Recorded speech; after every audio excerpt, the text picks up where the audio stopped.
So here's another rheumatoid arthritis vlog. It is April 3rd.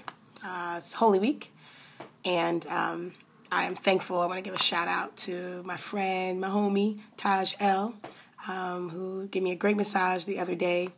But also we had a great conversation about this whole eating side, eating in a way that doesn't, that pulls away from the inflammatory stuff that happens with rheumatoid arthritis. And I had to confess that I really hate the idea of being all crunchy and granola, or as we called it, cranola. But I just have to get over myself.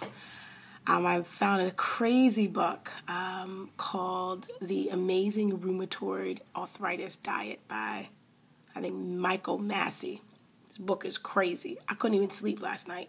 This dude talked about how he was diagnosed with RA and what he couldn't do and how he had to change his jobs, and then goes into the eating part. And I'm telling you, you talk about getting beat down, mentally, emotionally. I'm just reading all this stuff. It's the way I've eaten in the past before I had Ellington, and I can't keep blaming him for the baby weight.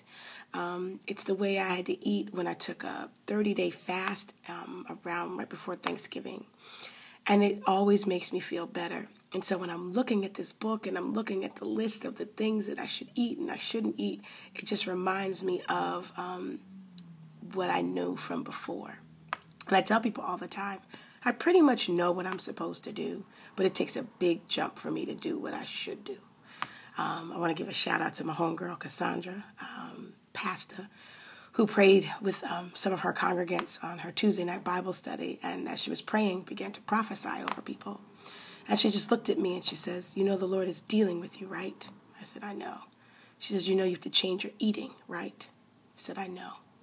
That word about changing my eating was before the final diagnosis. It was before I stumbled upon this book about this rheumatoid arthritis diet.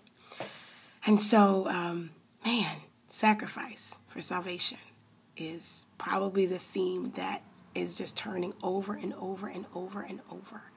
That I got to let go of the stuff that isn't good for me so that I can be restored and redeemed.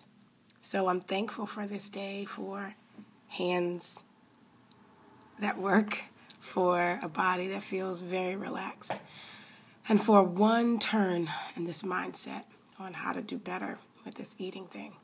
And shout out to Food for All. If you're ever in Mount Airy, you have to go eat at this place. It's gluten-free and happy and good for you type grub. And I had a great sandwich today with my gluten-free bread and all that. So just a little snapshot and all these reflections along the way.